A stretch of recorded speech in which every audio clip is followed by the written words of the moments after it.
There are places in the Appalachian Mountains where maps fade and whispers carry farther than footsteps. Locals say there are trails that were never meant for travelers, trails that remember those who trespass. Mara Winters, a 29-year-old wildlife photographer from North Carolina, had spent her life chasing forgotten places. The Appalachians were her escape, vast, ancient, and filled with secrets the world had long abandoned. Her friends often joked that she was born in the wrong century.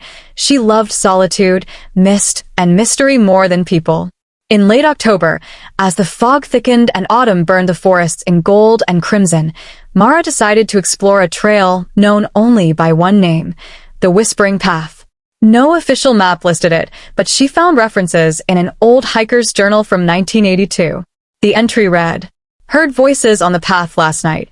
Thought it was the wind, but it called my name. Don't follow it. Don't look back." Most people would laugh and move on. Mara didn't. She packed her camera, a flashlight, and a recorder. Her plan was to document what remained of this forgotten path for her Appalachian Folklore series. She didn't tell anyone where she was going, something she'd regret when the sun went down.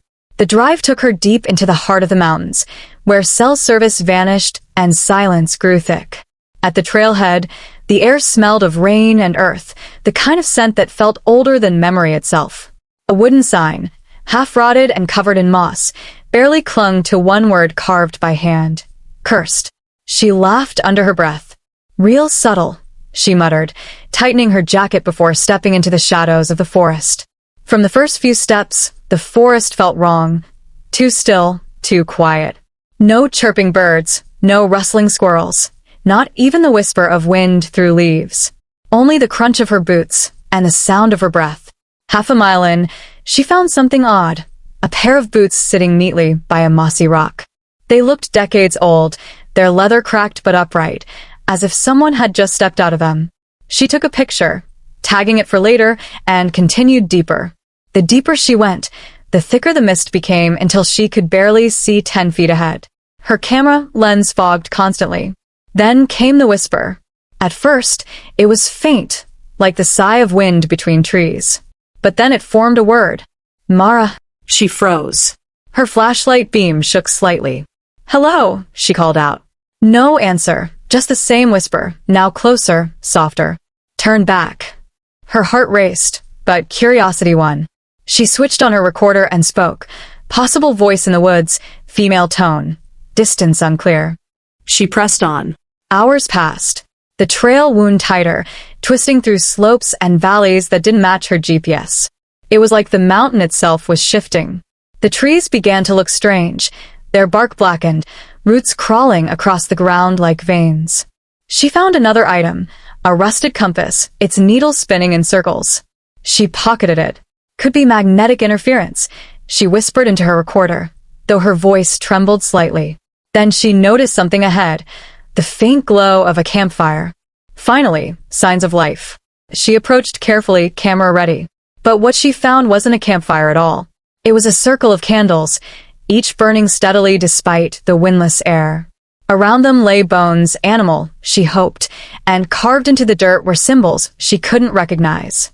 At the center, a photograph had been pinned down by a stone. Her breath hitched. It was her. The picture was of her face, taken just days ago, in her cabin. She dropped the camera and stumbled back, her screams swallowed by the forest.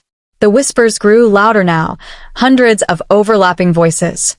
She shouldn't have come. The trail remembers. She walks where the dead still wander. She ran.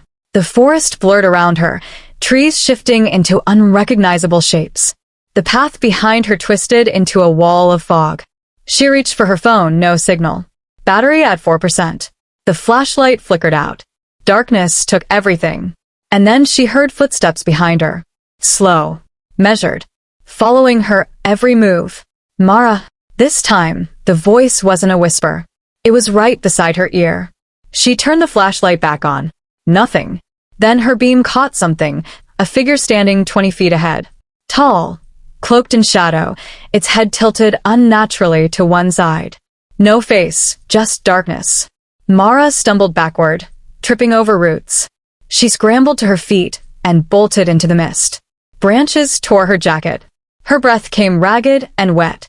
The whispers turned into screams. "You can't leave. Stay. Join us." By dawn, the mist began to thin. She burst out of the forest, collapsing onto the gravel road that led back to her car. Her hands shook as she fumbled for the keys. She started the engine and sped off, never daring to look in the rearview mirror. When she finally reached town, she went straight to the sheriff's office, babbling about cursed trails, voices, and a photograph of herself. The sheriff, a tired man with hollow eyes, stared at her for a long moment before saying quietly, "You went up there, didn't you? That trail's been closed for 40 years. Ain't no one come back right since." She tried to show him the photograph, but when she opened her backpack, it was gone. So was her recorder. So were the boots she photographed. The only thing left in her bag was the rusted compass. Its needle had stopped spinning. It pointed directly at her. 2 weeks later, Mara's friends reported her missing. Her car was found abandoned on the same mountain road, driver's side door wide open, keys still in the ignition. No trace of her was ever found. Only her camera, discovered deep in the forest, its memory card filled with hundreds of photos. Every single one showed the same thing. A trail in the woods. And behind her, standing in the mist, the figure. Closer and closer, until the last photo was just darkness.